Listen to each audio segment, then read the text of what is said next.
Zahra, how did you find carnivore? Yeah, so uh, there's this joke in the carnivore community that the first step to carnivore is by going vegan. And this is how I found my journey into carnivore. I was vegan and plant-based. Also, I was plant-based for a few years, and then I found sort of the raw vegan diet, which started my journey into nutrition. Previous to that, I had issues where I was getting a lot of gut issues. I started by eliminating gluten first, and that started my elimination journey. But prior to that, I hadn't eliminated things from my diet really.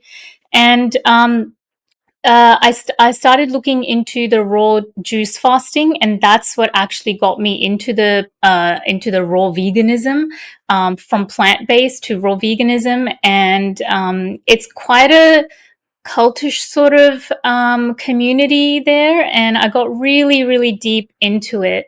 And I realized some of my issues just weren't going away at all. I was hungry constantly, and I felt bloated constantly at the same time. And I had heard about keto in the past, but I wasn't. I thought it was more about protein. I wasn't aware of about how it's about high fat. And so, actually, ironically enough, after going vegan, I was like, "This is amazing! I need to spread the message of veganism, so I'm going to get certified as a nutritionist."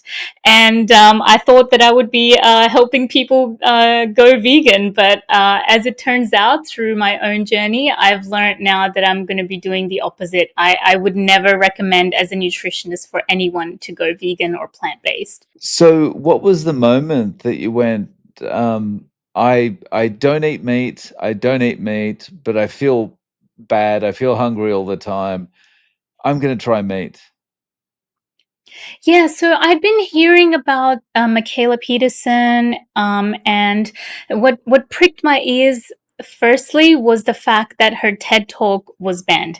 And anytime there's some censorship in the media going on, that pricks my ears. Okay, they're trying to censor some information. There must be something there that they don't want people to know. And so that got me even more interested in learning about carnivore and Michaela Peterson and all the issues that she healed in herself. And it started my journey for about 3 to 6 months. I was just heavily consuming carnivore content, trying to educate myself, not just on anecdotal experiences, but listening to Dr. Ken Berry, Dr. Sean Baker, Dr. Anthony Chafee, Dr. Elizabeth Bright, and all the other carnivores that talk about how carnivore affects females, basically. And so I was extremely interested in that. The gut issues, unfortunately, just did not go away from me. And so initially, I had tried like a sort of a GAP sort of elimination diet for about a week. So I eliminated even more plants and things from my diet. Still didn't have any resolution. And so one day I was like, I just told my partner, "Hey, I'm thinking about going carnivore." And when I said that, I was really scared. Because it's a new thing, and it means I have to eliminate all these things that I'm currently consuming now, and introduce all these other things that I haven't been consuming for a long time. Um, and diet change is something that I wasn't sort of used to. So obviously, such a big overhaul of the diet. But I was just so sick of the low energy levels, the fatigue, the constant irritation. I was getting hormonal issues, which I later found out what the reason for those were as well. And so that's where I just almost overnight, I started going carnivore. And I initially just went with a chicken option, and eggs. I didn't really have red meat, but I clearly remember the first time that I had a steak, and I haven't had steak much in my life before that point. And I remember how delicious and fulfilling it felt, and my whole mood completely changed. And I was like, wow, I've been missing out on steak my entire life. I didn't even realize. And so that was just a bulb moment for me where I started including a lot more red meat in my diet as well. Right. And when was this? So this was about last year, around end of January last year. So at this moment, I'm almost 2 years carnivore. Oh, wow. And so all the bloating and that kind of thing went away? Oh, yes, absolutely. So in the first couple of weeks, I noticed an immediate difference. The bloating went away. Psychologically, I was still addicted to carbs though, and that psychological addiction took much longer to subside. And I think this is one part that probably does need to get talked about a little bit more, which is that even if you physically change your diet, the psychological addiction to carbs can be quite hard to unlearn. Things like protein bars and protein shakes, just powdered processed foods. Even with carnivore, I was missing the processed foods it's very normalized in our culture to be consuming processed foods, and yeah, so that the bloating went away for me. The gut issues, unfortunately, is something that I'm continuing to struggle with, but I have found certain protocols, like coffee enemas, that have been helping me with certain gut issues. And did anything improve as far as sleep and energy and things like that?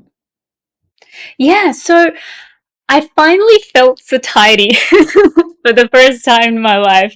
I didn't honestly didn't even know what it felt like to not go to sleep hungry.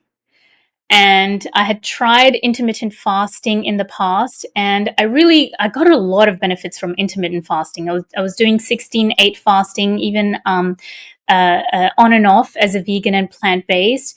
8 hour feeding window, 16-hour fasting. I found a lot of benefits. Mental clarity, just the empty feeling where you're not feeling just sort of full. The reflux was the one thing that almost immediately went away. I've never experienced that where you eat food and afterwards you don't feel it coming up. So that was a huge one for me when that one finally went away. I guess, I mean, you could say this a bit about the carnivore community, but I think especially in for vegans, more than carnivores or vegetarians, for vegans, you kind of build whether it's intentional or not, your identity becomes tied to being a vegan, right? And I imagine what happens is that's your friend group is kind of made up a lot of vegans and that kind of thing. I'm guessing. So when you made the change over to carnivore, was that kind of hard on like your feeling of identity or on your relationships? Yeah, that's a really good question. Obviously, when I first found carnivore, I wanted to tell everyone about it. And I would say something like this. You know how I was so sure about veganism and I was wrong? I'm just as sure about carnivore, but I could be wrong. And that sort of opens the doorway to other people so that they can maybe realize they might be wrong about certain things. And it's that humility I learned from going carnivore, is that even within the carnivore community, there is a lot of dogma and there is a lot of I've noticed there's some people who are more strict, some people who are less strict, and they say dairy's not carnivore, and other people say that you can, honey's not carnivore because of carbs. And so there's a lot of these kinds of issues when it comes to even figuring out what is carnivore. But at the end of the day, a meat-based diet is what I resonate with the most. Socially, I wasn't, to be honest, I didn't really even have, I still don't really have a huge friend group, so I didn't really lose that much, but it was mostly like family members who started being concerned. that, oh, you're not consuming any vegetables, and where are you going to get your vitamins and minerals from? And I was like, meat. But at that point, I didn't even really know all the benefits and all the nutritional profile that you get with eating a meat based diet, and what sort of nutritional deficiencies that you can end up with as a vegan. And so, all these questions that I got from the naysayers actually motivated me even more to start learning about it more, and what are the benefits. So I see that as a positive. Even people who are questioning, it just motivates me to learn about it even more. Right. And how are your family now? 2 years ago, they were worried about you giving yourself a heart attack, but it's been 2 years, so are they more accepting? Um, yes and no. At first, I was a little, I'm not gonna lie, I was a little bit pushy to them, because it's like when you find this treasure, right? And you just want to share it with everyone. But soon I found out that there's a right place and the right time, and sometimes there's a right thing, but at the wrong time. And so everyone is on their own journey at the end of the day. And I'm not here to convince anyone of anything. All I can say is I have lost a whole bunch of weight, and I feel better. I have a lot more energy. The mental effects were the biggest for me. And I'm not going to lie, people might not believe me when I say this, but I literally felt my skull expanding. Like, I think that the shape of my skull actually changed. And now I've heard there's some studies coming out that veganism actually shrinks your brain matter as well. And I don't doubt that at all, just coming from the personal experience. But when it comes to the family and how they're accepting of me, it's sort of one of those things that you agree to disagree, and we just don't bring it up as often. But when it comes to like social events and barbecuing and things like that, there's never really a problem at all. Right. One thing that kinda interests me is I've watched some early on in the piece, I watched some vegan channels as well, and I've seen food preparation for vegan meals, and it seems like there is a lot of waste and a lot of time in that preparation. Was it like that? Like, do you find you're saving a lot of time and a lot of wastage now? Yeah, good question. And this is something I really, really, really love about carnivore. And I used to think, how can people eat healthy when you have to prep this much? And then you got dishwashing and all this stuff, especially if you want home cooked meals all the time. You've got to peel and cut every veggie and then wash the chopping board. And you've got multiple things. You've got rice cooking here. You've got vegetable boiling there. You've got meat cooking there.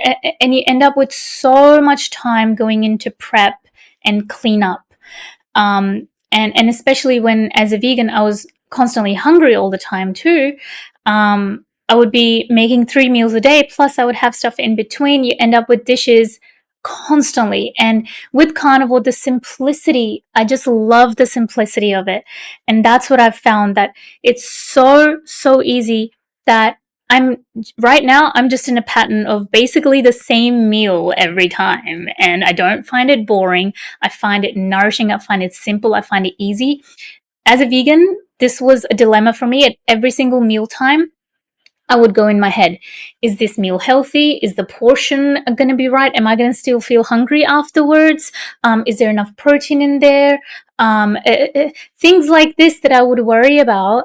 And it would literally make me so stressed, and I wouldn't be able to eat properly because I can't eat when I'm stressed. And that stress was just completely eliminated on a carnivore. Would you say, like, if you look at one discrete week on vegan versus carnivore, are you spending much the same money? Is it cheaper on carnivore, more expensive? Oh, way cheaper on Carnival. So I'll give you an example. Yesterday, I went shopping. I basically got a week's worth of food, and it cost me about $75. And you do have to hunt around for the right deal as well. But these days, I know families and households that easily spend 180 to $200 per week just on groceries. I don't need condiments. I don't need spices. I don't need all the different variety of vegetables and fruits and all this type of stuff and grains. Um, just I, I'm right now. I'm just surviving on two different types of meat. I have beef mince and I have some sort of chicken. And to me, that fulfills me. I've tried many different versions of the carnivore diet. Currently, I'm a little bit more ketovore-ish. I've tried lion diet as well.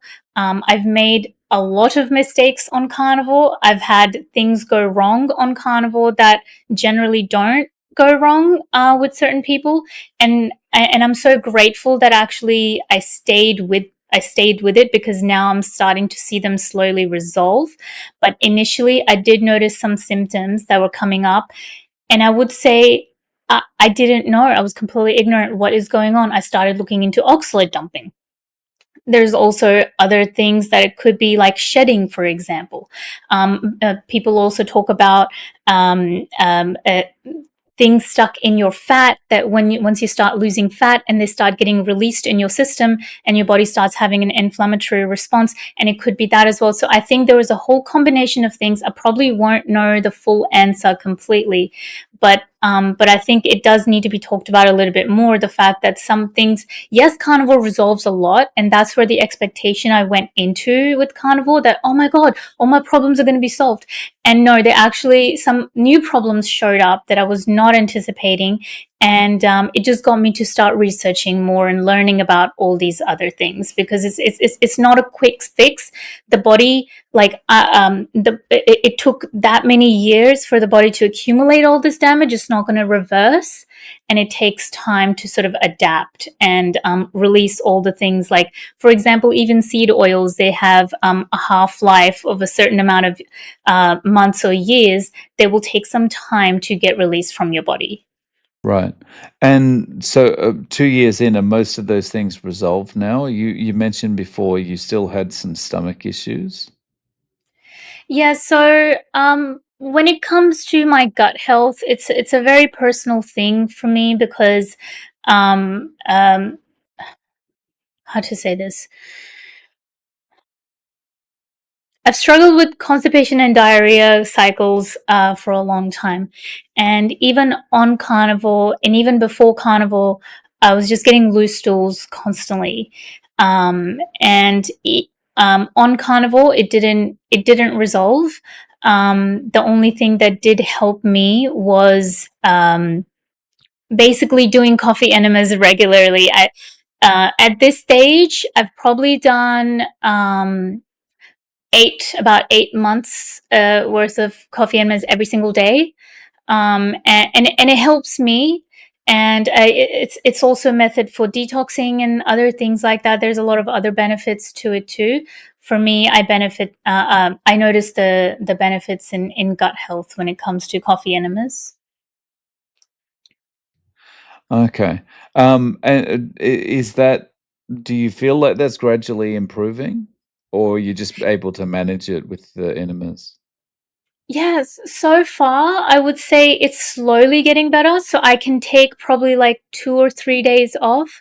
But I still need to do a coffee enema at least twice a week. If it's any less than that, the issues come back. And I have tried so many different changes in my diet itself. And I think there's something deeper going on. There's something to do with the microbiome that I don't fully understand as of yet. There's a lot of probiotics or certain microbes in the gut that might be considered pathogenic, and so we're still understanding all this stuff. I'm still learning about all this stuff, but yeah, it's just coming. It's just come for me as a trial and error sort of thing, and that's been helping me. Right. So day to day, what's your eating plan like now? Yeah, so this is something I never expected myself to do, which is literally just having the same meal constantly. As a vegan, I used to love the variety of tastes. I was really into the pleasure of food, because obviously the nutrition I was not getting, so I needed some sort of something. And it became about pleasure, and it became about taste and texture and all these types of things. But as a carnivore, I can understand. I feel fulfilled. And so day to day, this is what my meals look like: a chunk of beef mince and some sort of either chicken wing or chicken thigh and some salt. Occasionally, very occasionally, maybe a couple of times a week, I'll have a little teaspoon of sauerkraut, but or a little bit of chili sauce or something like that. And that's about it when it comes to my consumption of plants. And so you're not eating eggs at all. So it's Oh, kind of close to I'll eat mine. eggs. I'll eat butter. Sorry to cut you off. Yeah, I do eat eggs. I do eat butter. I do enjoy my seafood as well. Just right now, for the past couple of months, I'm just in this phase of just enjoying the same meal every time. And this is the other thing: I eat twice a day. Um, I never used to be able to do that. I didn't even think I was capable of doing that because of how hungry I used to feel all the time. And now I have to remind myself, hey, my eating window is closing. I better eat now. So I just do 2 meals a day these days.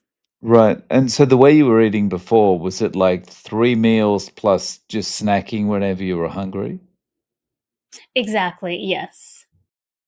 And there was a Right. lot of guilt associated with the food as well, which is the mental aspect of yeah, that's the mental aspect that I found really disturbing on veganism.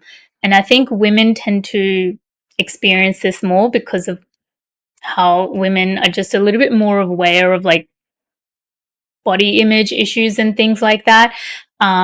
There's a little bit of negative influence that I've received in my life through not just family, but friends and society in general, where it's sort of normalized for women to not shame each other, but notice certain things about each other's bodies and then point it out. And it becomes a point of insecurity for them. And I've found that as a woman, it's transformed the way that I see health in males and females, but especially in women. And I think this very toxic culture of restricting, whether it's calorie restricting or anything like that. I think women need to unlearn this a little bit. Well, I needed to. I'll speak for myself. I needed to unlearn this. Yeah, it's not good for you. No, there's no animals out there restricting, you know. There's no animals out there going, you know, I just ate that gazelle, but I feel a bit hungry, but I shouldn't have another one tonight. I'll leave it till tomorrow. There's no animals doing that. Yeah, absolutely. Yeah. So just on the carnivore is your kind of the first time you've experienced that satiety, right? Where you can eat 2 meals a day and just feel satisfied. Um, this is where I would liken veganism to a regular diet in that, you know, both of them are not satisfying. You know, your body's always kind of looking for something else. But is being vegan similar to a regular diet in that you eat, it feels good as you're eating it, but then you kind of feel bloated and guilty afterwards? Yeah, I think there's another layer attached to that of guilt when you are vegan compared to like a regular sad diet, because there's an understanding that, oh, eliminating meat from my diet is better for my health because I'm getting a lot more fiber, and so you sort of expect to be, I don't know, more fulfilled or more happy, because you think you're doing the right thing. or else you wouldn't do it. I mean, restricting meat is not, it's not easy, it's, especially when everything out there is omnivorous more so. Um, yeah, did that answer your question? Just but, like, the feeling after you've eaten, like, just to give you an example, like, I would when I'm on a regular diet, you know, I'd be sitting there working away during the day, and I'd be thinking to myself, "You know what would go really good with my concentration and would help me concentrate more," even though it didn't, is a bag of cashews. And I'd go and get a bag or a bag of almonds, you know? And so I'd go and I'd buy that. So I'd waste the time going out to buy it, and I'd be all excited, "Oh, I've got my bag of almonds," or whatever, and I'd come back and I'd sit back in front of the computer and I'd open the almonds and I'd be like, "Okay, let's go," or I'd have the energy bars or whatever, and I'd open them up and I'd be like, "Okay, let's go," and I'd focus back in, and, as I'm eating it, it's so entertaining, like entertaining for my taste buds and whatever, right? But then it's over, and what you're left with is actually a feeling of, "Oh, I'm tired, I'm bloated, and I feel horrible." And I mean, it's not even so much guilt, it's just a feeling of, "Why did I do that?" You know? Do you have that kind of thing when you're a vegan, or is that really not as prevalent because you're eating less in the way of processed food? I was definitely getting that after meals. I would be left with exactly what you're talking about. Is like, oh, like bloated and almost tired, right? It's almost like all your digestion is trying to process all this thing that just entered your body. And obviously, as we know, with the sugar crashes, like you go up and then you go way down, and then you try and overcompensate by eating something else 2 hours later, and so it's just a vicious cycle. And honestly, um, I self blamed. I thought, there must be something wrong with me. I might be doing it wrong because this is supposed to work because veganism is so good. And so I started blaming myself, and that was not good for my mental stability. Right. Yeah. Yeah, you go you kinda go through these cycles, right? It must be me. I'm broken. I've done it to myself. Yeah. Um, so do you feel like at this stage, the way you're eating now is a way you could eat permanently? Oh yeah, absolutely. Easily. And I've tried different fasting protocols as well. That's another thing that carnivores allowed me to do, is to try like a deeper fast. And yes, I've made mistakes in that. I have done over fasting, and I've understood what happens to my body when I overfast. And I think females need to sort of do fasting slightly differently because of that, because our hormone cycles are more cyclical over 28 days. And so that's something I didn't know. I learned with trial and error, but at some point I was doing sort of 20-hour fast with 4-hour eating window. I think some people can find benefit from that. For me, though, it made me undereat, and so that was not good. I got to a really low weight on carnivore. So even on carnivore, after switching to carnivore, I did lose weight. But then during my carnivore journey, I have gained and lost a few times, due to many different reasons. But these days, I'm able to maintain without having to count anything, without having to have strict rules on myself. But I think that's more as a result of the previous patterns, the mental patterns that I came to carnivore with, which is all about that restriction and things like that. So I just had to unlearn a lot of that, and actually just trust the signals from my body. I didn't know how to do that because I didn't know how to listen to the signals, and also the signals from my body were dulled and also manipulated due to the high carb diet. Right. And I think that's when you know that you're doing the right thing, eating in the right way, when you get to a point where you're not restricting and you're not feeling like you need to overeat either, and your weight stays basically stable. It's a kind of a good sign that things are working the way they were meant to. Yeah, and I like to go by my energy levels too and my sleep quality.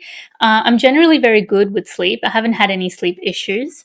Even as a vegan, and I still go through phases of like sleeping for 10 hours a day, 10 hours a night, and other times I'll sleep for 8 hours. And I've even tried like sleeping on the floor for about 3 months. That was a very interesting experiment I went through. Because when I started carnivore, I wanted to go into more of like the primal side of it, you know, so I tried all those things. That was very interesting. When you were sleeping on the floor, did you at least have like a futon or something like that? Or was it No, just like on the hard floor? it was a rug, and then I put like a bed sheet on top just as an extra layer. But it was very hard and tough. But at the same time, I've slept on like yoga mats before as well. I just find sleeping on the floor to be so. This is what I felt from carnivore, such an intimate connection with my body that I just didn't have before. And that's what sleeping on the floor um, it highlighted it for me, and it accentuated that effect for me. I found a much more intimate relationship with my body, mobility and flexibility wise. So I did. I'm not currently sleeping on the floor. I only did it as a fun experiment. I thought I could do it forever, but no, I do sleep on a firm mattress though. Right. I think it can be good for you, at least temporarily. As you say, like, when I first got to Japan and I started sleeping on the floor, it fixed my back at the time, Yeah. so, it can be good. Yeah, I've wanted to get a tatami mat because I know it's really popular there. Just haven't gotten access to that yet. But the moment where you get up from the floor and to a standing position, the movements that you have to make with your body, that's something I wasn't doing when you're sleeping elevated on a bed. But when you're coming off the floor from a laying position to a standing position, that's to me, I was like, wow, I'm engaging all these muscles that I never used to engage. And that's the first thing that you do when you get up. And I actually felt like it was like a warm up, right? It was like waking me up to get from that position. So I really like that part about sleeping on the floor. That's actually a good point because as adults, if we're sleeping on a regular bed all the time, we don't do that at all because you never have a reason to go and lie on the floor, right? Yeah, yeah. Even So getting you never on the have a bed. reason to engage those muscles. Exactly. Mm. Yeah. So if a friend came to you proactively and said, "Look, um, I want to try carnivore. I'm willing to give this 90 days. I've tried other things for periods of time and nothing seems to work for me. I'm willing to try carnivore for 90 days." How would you recommend they get started to kind of keep them going for that 90 days? Okay, that's an interesting question. Um, It really depends on what their diet is like currently. So, as a nutritionist, I can only give sort of general advice without knowing all the individual circumstances. I would recommend people don't do what I did, which is overhaul your diet completely overnight, and honor that adaptation period. Which is what I didn't know. I was so desperate to get results that I just wanted to change my diet as fast as I could. As soon as I realized this is the thing for me, I wanted to get there as fast as possible. But the body needs a lot more time to adjust and adapt. So I would do an assessment of what is working in their schedule right now, what's their current diet, and from there, sort of maybe uh, go through like a list of like different categories to eliminate first. Maybe eliminate like alcohol first. I think that's one of the biggest things when you start eliminating, you get huge benefits. Then maybe you can go to the ultra processed foods. Then you can go to the processed food. You could go to the grains, and and bit by bit. one by one. Once you're good with no grains for a week or something, and then go to the next thing. So give your body and your mind time to adapt. You know, even your pantry will change sort of over time. Some people, they just want to chuck their entire pantry into the bin, and that's what I did. But I think it's really really important to honor that adaptation phase, and it's a nicer transition into carnivore when you're slowly adapting, going from a low carb to a no carb diet. Very nice. So Zahara, how do people find you online? You have a YouTube channel? Yes, I have a YouTube channel called Wellness with Zahra.